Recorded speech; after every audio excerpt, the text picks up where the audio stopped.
The crystalline spires of Arcturus Station gleamed against the void, a testament to galactic engineering prowess. Built by the Vexarai Consortium, the station housed over 10,000 souls from 47 different species, all working in harmony to mine the rare cortexium deposits from the asteroid belt surrounding the dying star AR-7743. David Chen stood in the engineering bay, his weathered hands running across the holographic blueprint projected before him. The human engineer had spent 3 months on the station, and in that time he had become something of a curiosity and a source of amusement to his alien colleagues. "The human wishes to dig a tunnel," chittered Vexler, the Vexarai chief architect, his mandibles clicking in what passed for laughter among his species. "How charmingly primitive." Ana Rodriguez, the station's xenobiologist and David's only human companion on Arcturus, placed a supportive hand on his shoulder. She had watched him endure the mockery for weeks now, ever since he had proposed his emergency evacuation system. "It's not just a tunnel," David said calmly, his dark eyes meeting Vexler's compound gaze without flinching. "It's a redundancy system. Your energy conduits are beautiful, efficient, but fragile if the main power grid fails." "It will not fail," interrupted Zormach, a towering Krellian whose species had perfected quantum engineering millennia before humans had discovered fire. "Our systems have triple redundancy. Your hole in the ground is unnecessary and wasteful of resources." The council chamber fell silent except for the ambient hum of the station's processors. Ana could see the frustration building behind David's eyes, but she also recognized the stubborn set of his jaw. He wouldn't give up. "I'm not asking for much," David continued. "Just permission to construct a manual evacuation route through the asteroid's interior, a simple tunnel network with pressure doors and emergency supplies, something that doesn't rely on technology." Vexler's antennae twitched in dismissal. The human species always fears the loss of their technology because their technology is so limited. We have evolved beyond such primitive concerns. The council voted, 8 species against, 1 abstention, and only the humans, represented by Ana's reluctant nod, in favor. David's proposal was rejected. But David Chen hadn't survived 3 deep space mining operations and a failed colony expedition by accepting defeat easily. He approached Ana that evening in the station's observation deck, where the dying star painted everything in shades of crimson and gold. "I'm going to build it anyway," he said quietly.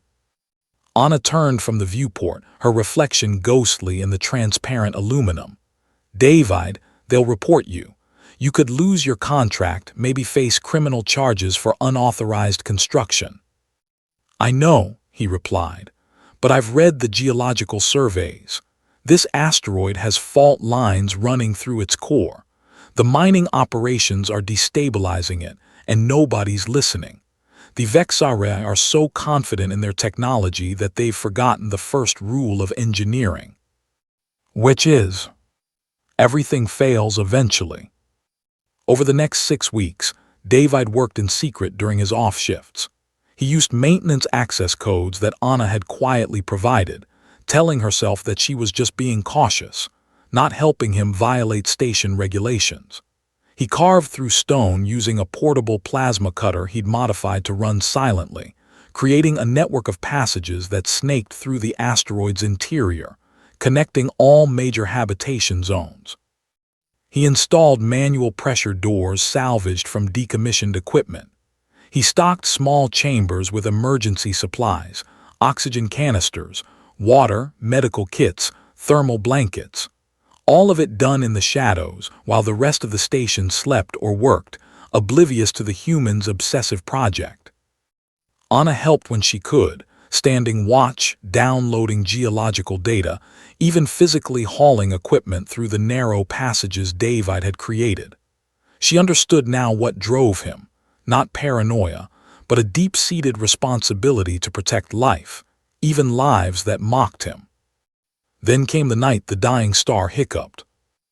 AR-7743 had been in its death throes for millennia, but stellar death is rarely uniform. A massive coronal ejection erupted from the star's surface, sending a wave of electromagnetic energy cascading across the asteroid belt. Arcturus Station's sensors detected it 3 minutes before impact. 3 minutes to save 10,000 lives. The electromagnetic pulse hit like a hammer of the gods. Every electronic system on the station died instantly.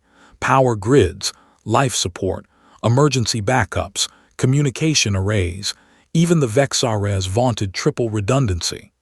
All of it reduced to useless metal and dead circuitry in a heartbeat. Emergency lights flickered once and died. The temperature began to drop as the station's thermal regulation failed. Oxygen recyclers stopped their endless work. In the sudden darkness, panic spread like wildfire.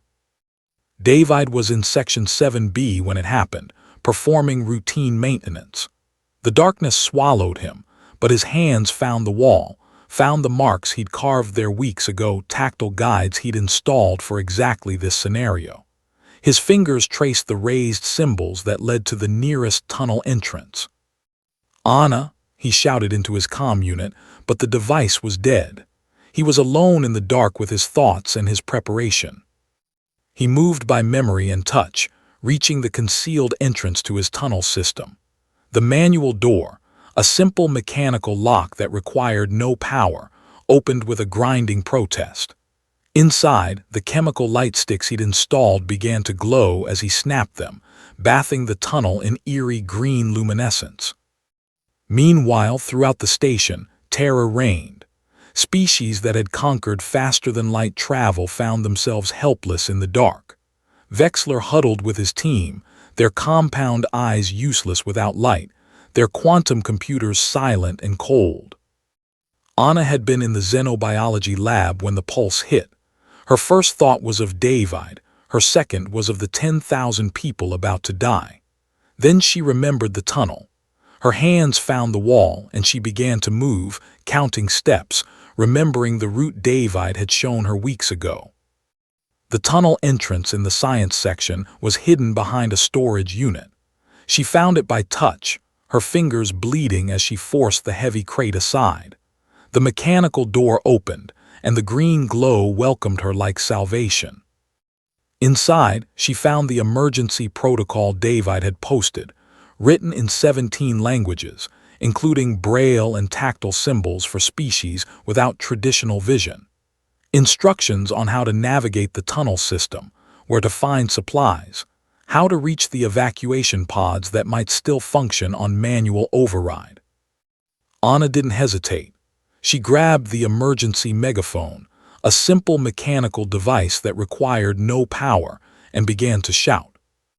"Emergency evacuation. Follow the sound of my voice. There's a way out." In the darkness, desperate beings began to move toward her voice. The first was a young Vexarai technician, her antennae quivering with fear. Then came a family of Krellians, the towering beings forced to crawl through passages designed for human proportions. More followed, silicates, methane breathers in their suits, even the incorporeal wisps who had taken emergency physical form. Anna guided them into the tunnel system, showing them the marked routes, the supply caches, the pressure doors that would protect them if the asteroid's integrity failed. Each being she saved, she sent deeper into the network with instructions to help others. David emerged in the central habitation zone, his tunnel having led him there through the asteroid's heart. He found chaos, but chaos that could be organized.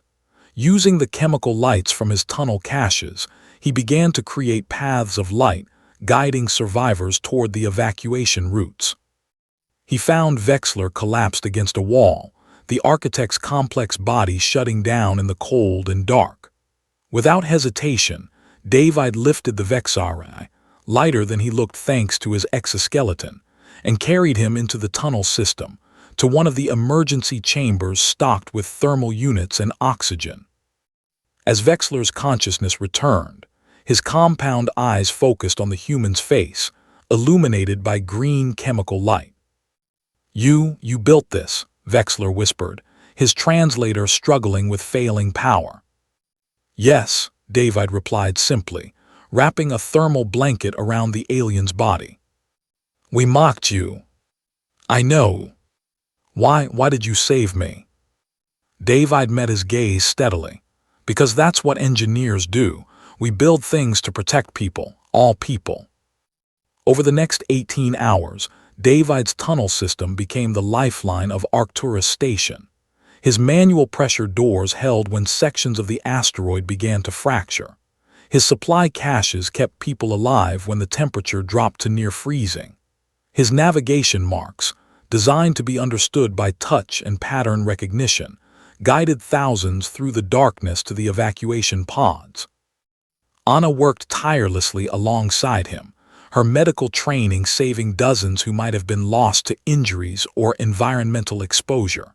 Together, they moved through the tunnels like guardian angels, always appearing where they were needed most. When the rescue ships arrived 36 hours later, their sensors detected the life signs clustered in the asteroid's interior, a pattern that made no sense until they discovered the tunnel network.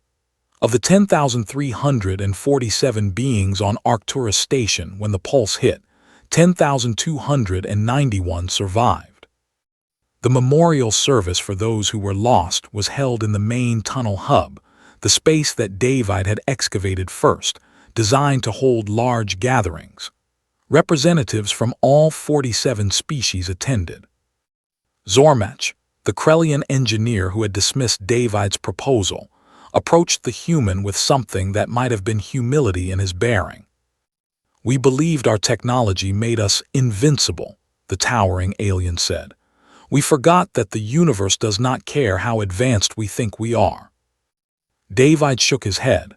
Technology isn't the enemy. Overconfidence is. The best engineering includes both the advanced and the simple, the elegant and the redundant. We build backup systems not because we expect failure, but because we respect the possibility of it. Vexler approached, his mandibles held in a posture of respect. The consortium wishes to hire you, David Chen, to review all station designs. We need someone who remembers that survival sometimes requires tunnels. Anna smiled, squeezing David's hand. What will you tell them? David looked around at the beings who had mocked his primitive solution, who now owed their lives to it. His response was quiet but firm. I'll tell them what my grandfather told me when I was young and wanted to be an engineer. The fanciest bridge in the world is useless if it falls down. Sometimes the old ways survive because they work. The tunnel remained, a permanent part of Arcturus Station's infrastructure.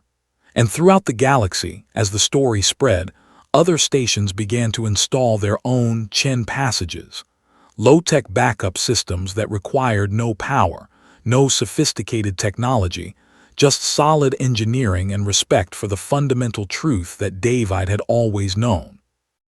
In the end, humanity's contribution to the galactic community wasn't just their scientific discoveries or their creative thinking. It was their humility, their understanding that being advanced doesn't mean being infallible, and that sometimes the most sophisticated solution is knowing when to dig a simple tunnel and trust in the solid rock beneath your feet.